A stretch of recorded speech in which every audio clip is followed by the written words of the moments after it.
Hey folks, Tim Gresh here, professional bike fitter in Southeastern Pennsylvania. This video will be on saddle tumblehome.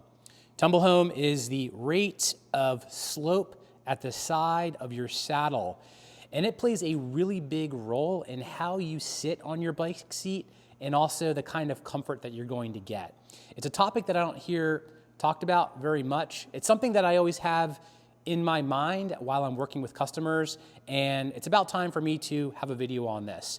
I had 2 saddles arrive in my studio the other week, and it is a perfect example of tumblehome. So I'm gonna go ahead and show you what that is.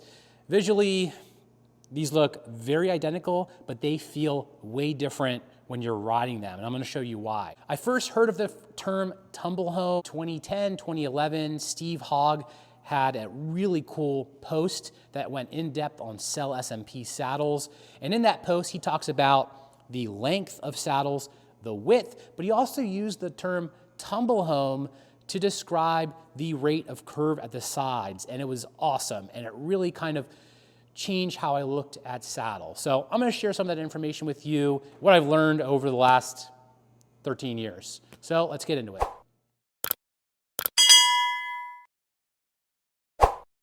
Okay, so diving into tumblehome, here's a perfect example of it.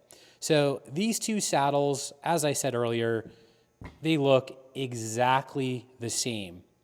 And when I first got these into the studio, I was staring at them and thinking to myself, they're definitely different. Like this one is called the RS, that's the model name, and this one's called the GT. So they're different models, but what makes them different? It's tumblehome. So let me show you.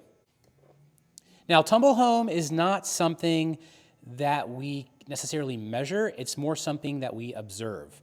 And the way to illustrate this is I'm just going to put a piece of tape on each saddle right on the inside where it curves in.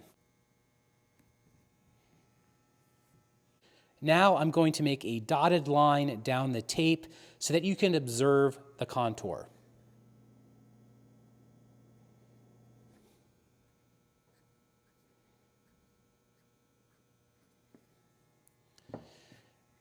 Now you might be able to see the difference between these 2 saddles. They are pretty much identical in every way except the tumblehome. So this saddle here, this kind of goes gradually down and then just kind of jumps down. This one here just gradually goes down the whole way. This saddle has more tumblehome, this one has less tumblehome. That's the difference. And I'll tell you, they feel way different when you're riding them. I put both of these on my bike and tested them. The difference is that the saddle with more tumblehome, this one right here, you kind of sit in the seat and it kind of works with you. The one with less tumblehome, you sit more on top. And the reason is because when you have more tumblehome, the seat's kind of like getting out of your way and you're able to kind of just pedal and kind of glide across that sweep very nicely. A saddle that has less tumblehome like this one, where it's just kind of like gradually going down, gradually going down, gradually going down, and then boom, you're kind of sitting on top of it and you kind of grind up against the saddle. You get kind of a little bit of a cutting into your leg. You sort of just sit on top of it. Your pelvis kind of wants to sit like this on this saddle. These are your chair sitting bones, like if you're sitting just upright. It kind of wants you to perch there, and it's kind of hard to rotate your pelvis forward because the seat isn't really getting out of your way.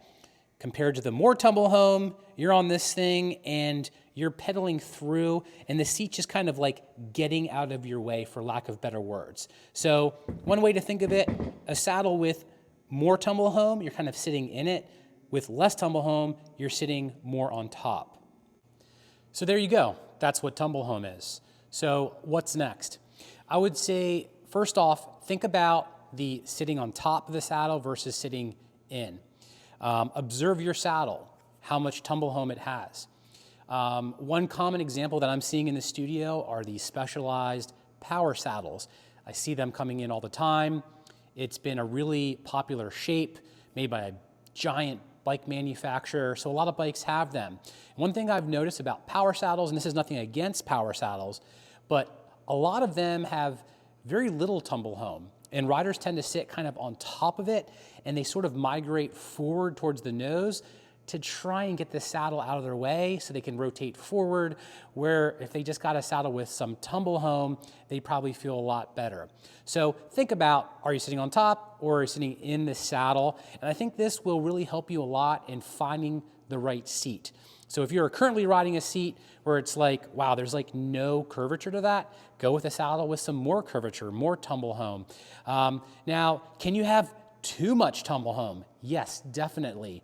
Some of these Cell SMP saddles, and really all the Cell SMP saddles, have a good amount of tumble home. Some of them have quite a lot, and they can be a little off-putting. When a saddle has too much tumble home, the saddle will kind of get a little bit up close and personal and feel a little intrusive, just like you're really kind of sitting in the saddle to the point where it's putting pressure on soft tissue, feeling a little uncomfortable. That's where you might want to go with something with a little bit less tumble home. So there you go, tumble home, really interesting topic. Hope you found this helpful. Maybe I'll do a part 2 depending on how many views I get here. I definitely have some more thoughts on this. So please like and subscribe to the channel. Thanks for watching and enjoy every ride.